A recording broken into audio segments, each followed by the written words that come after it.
কালকে রাত্রে বড়মশাই বলল যে আজকে চিকেন কষা আর রুটি খাবো। তার জন্য চলো যেমন ভাবনা তেমন কাজ। এখানে চিকেনটাকে লবণ হলুদ ভিনিগার দিয়ে ম্যারিনেট করে রেখেছি। এখানে সর্ষে তেলে চিকেনটাকে হালকা একটু ফ্রাই করে ভেজে নেবো লাল লাল করে। এরকম একটু তেলে ভেজে নিলে কী হয়, আঁশটে গন্ধটা চলে যায়, বেশ খুব সুন্দর হয় চিকেন রান্নাটা। তার জন্য দেরি না করে ঝটপট করে সব কিছু রেডি করে চিকেনটাকেও ভেজে নিয়েছি, এদিকে মশলাটাকেও রেডি করে নিয়েছি। তো প্রথমে এখানে দিয়েছি জিরে, শুকনো লঙ্কা, গোলমরিচ, দারচিনি, এলাচ, গোটা মশলা দিয়ে তেলে ফোড়ন দিয়ে দিয়েছি। আর তারপরে দিয়েছি একটু কাশ্মীরি লঙ্কা গুঁড়ি, আর দিয়েছি এখানে চিনি। গরম তেলে চিনি আর কাশ্মীরি লঙ্কা গুঁড়ি দিলে কালারটা বেশ ভালো আসে।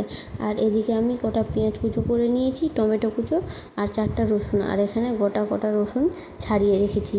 আমাদের বাড়িতে রসুনটা খেতে সবাই পছন্দ করে, তো এখানে কয়েকটা ছাড়ানো রসুন দিয়ে দিয়েছি। তারপরে দিয়ে দিয়েছি পেঁয়াজ কুচো, দিয়ে এটাকে হালকা একটু ভেজে নেবো। আর এই যে 4টা রসুন রেখেছিলাম গোটা, সেটাকেও তেলে দিয়ে দিয়েছি, দিয়ে এটাকে ভালো মতন লাল করে ভেজে নেব।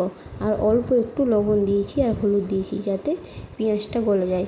ওটা লাল করে ভাজার পর এখানে বাটা মশলাটা দিয়ে দিয়েছি, আদা রসুন পেঁয়াজ সব কিছু বাটা দিয়ে দিয়েছি। আর হালকা একটু দিয়েছি লঙ্কা গুঁড়ি, আর দিয়েছি স্বাদ মতন লবণ, আর দিয়েছি হলুদ, আর একটু কস্তুরি মেথি দিয়েছি। হাতে ডলে নিয়ে তারপরে দিয়ে দিয়েছি। এবার এটাকে মশলাটাকে ভালো মতন কষিয়ে নেব লাল করে। কষিয়ে নেওয়ার পর এই যে টমেটোটা যে কেটে রেখেছি সেটা আমি দিয়ে দিয়েছি। দেওয়ার পর ওটাকে একটু নেড়ে চেড়ে মাংসগুলোকে যে ভেজে রেখেছিলাম সেই মাংসগুলোকেও আমি দিয়ে দিয়েছি। আর এতে দিয়েছি একটু মিট মশলা। সব কিছু দিয়ে এটাকে এবার কষানোর পালা। তো চলো এটাকে ভালো মতন লাল করে কষিয়ে নেবো যতক্ষণ না তেল ছাড়ছে।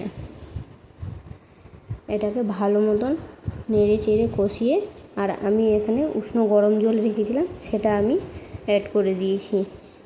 তো দেখো কিছুক্ষণ রাখার পর আমার ফাইনালি চিকেন কষা রেডি হয়ে গেছে।